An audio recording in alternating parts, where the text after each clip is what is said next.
Hello, Oilers fans. Good morning, good afternoon if it's the afternoon for you. Good evening if it is evening. The Oilers play the LA Kings in Game 2 tonight. They managed to take Game 1 by a score of 7-4. I think the game got a little closer than Edmonton should probably be comfortable with. I know a couple of the Kings' goals were unlucky.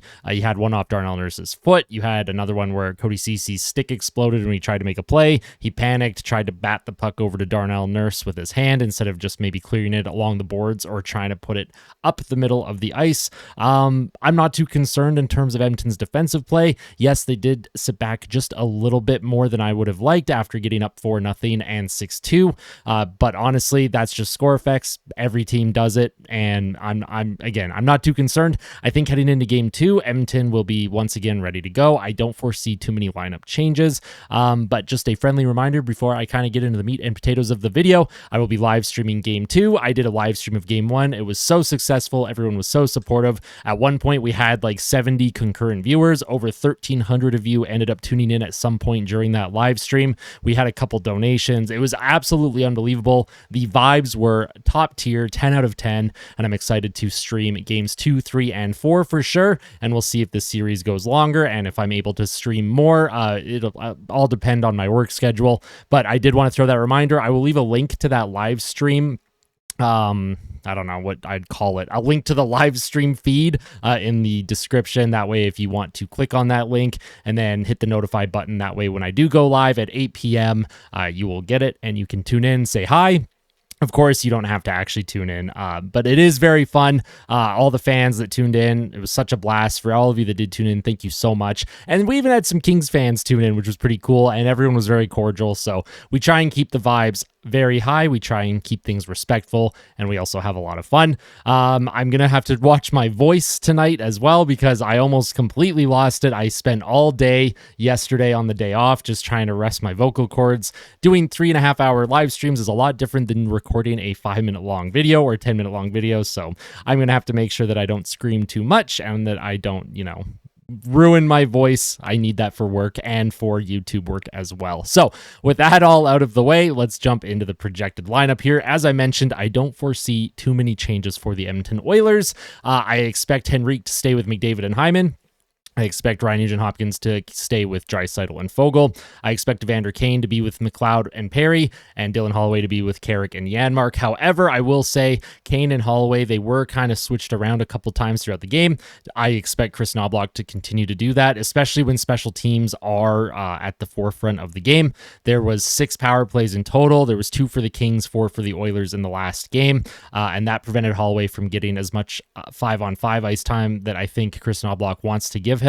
I know Knoblauch probably wants to give Holloway 10 to 12 minutes. Holloway was just under the 10-minute mark, so expect Holloway to probably get a couple shifts with McLeod and Perry for sure, but Evander Kane will probably start there just like he did in Game 1.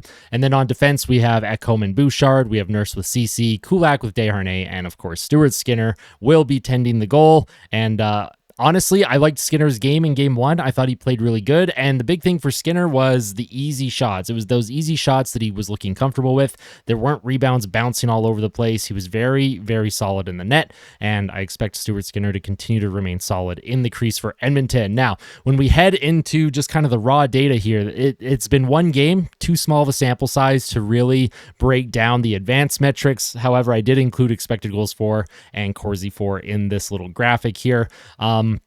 And also shots for percentage. But the power play for Edmonton, 3 for 4 in Game 1. Penalty kill was 2 for 2. They scored 7 goals for in the game. They had 4 goals against. Corsi for was 48.33%. Shots for percentage was 51.56%. LA Kings, they're down 0-1 in the series. Their expected goals for at even strength, 46.01%. Power play went 0 for 2. Penalty kill went 1 for 4. So if you're the LA Kings, the key to the game is staying out of the box. The LA Kings, they're trying to muck it up after whistles, but the Oilers are not getting baited into that, which is good for Edmonton. And as long as Edmonton continues to also stay disciplined, because you know after Game 1, the Oilers had a couple more power plays than the Kings. Kings. Usually these things end up evening out, and I expect the Kings to get at least 2, 3, maybe 4 power plays or more during the game, so Edmonton's penalty kill has to be ready to go. Puck drop will be around 8:20 p.m. Mountain Time. I know on the website it says 8 p.m. However, I think with the American broadcasts on ESPN and all that, I think they bump that actual puck drop time to 8:20 after the anthems are all said and done. My player to watch is Connor McDavid. He had 5 assists in Game 1. I know Zach Hyman had the Game 1 hat trick. Leon Draisaitl had a goal and an assist. Evan Bouchard had 4 assists. Connor McDavid, he had 5 assists in a playoff game. That has not been done in 25 years. And so for McDavid, he's my player to watch. And my score prediction for tonight is 4-2 Oilers. I do not expect the game to be nearly as high scoring. I expect the LA Kings to be more structured, and I expect them to try and slow the Oilers down just a little bit more. Right from the puck drop in Game 1, the Oilers completely commanded how that game was being played. They dictated play in the neutral zone, in the defensive zone, and the offensive zone. The LA Kings defense, they did not have an answer for Connor McDavid. Philip Deneau, who's usually a terrific shutdown center, he was on the ice for a couple goals for the Kings when McDavid was out there, and that just goes to show how good Connor McDavid is. Philip Deneau, he is a terrific shutdown centerman, and when you're making him look average to below average, that means you're probably doing something really, really good and special on the ice, which Connor McDavid does every time he's out there. So yeah, 4-2 Oilers is my score prediction. As always, I like to leave this up to you as well. Let me know what your score prediction is down in the comments section below. As always, if you like these pregame reports, make sure you hit like. If you really like them, make sure you hit subscribe. Tell your friends and family if you think they'll enjoy my content. And of course, tell someone that you love them before the game tonight. I look forward to the live stream. We are going to have so much fun, and I'll see you then, Oil Country. Have fun tonight if you're going to the game. If you're not going to the game, enjoy watching at home. Be responsible, be safe. We'll have a blast. All right, let's go Oilers. Let's see if they can take a 2-0 series lead, keep home ice advantage, and push the Kings to the brink in LA. Let's do it.